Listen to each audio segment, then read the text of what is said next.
दर्शक हो, आता पाहणार आहोत एक महत्त्वाची बातमी। श्री रामनवमी निमित्त येत्या रविवारी अर्थातच 6 एप्रिल रोजी सोलापुरात मनोरमा परिवाराच्या वतीनं गीत रामायण या कार्यक्रमाचं आयोजन करण्यात आलं आहे। हा कार्यक्रम रविवारी 6 एप्रिल रोजी दुपारी 3 वाजता सोलापुरातील शिवछत्रपती रंगभवन या ठिकाणी आयोजित करण्यात आला आहे। तरी सोलापूरकरांनी श्रीराम नवमीच्या निमित्तानं आयोजित या कार्यक्रमास उपस्थित राहून गीत रामायणाचा आनंद घ्यावा असं आवाहन मनोरमा परिवाराचे सर्वेसर्वा ज्येष्ठ अर्थतज्ञ श्रीकांत मोरे तसंच शोभा मोरे यांनी केलं आहे।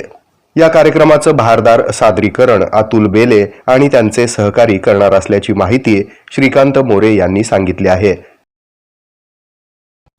हे आहे मेट्रोकास्ट केबल नेटवर्क आणि आपण पाहत आहात द न्यूज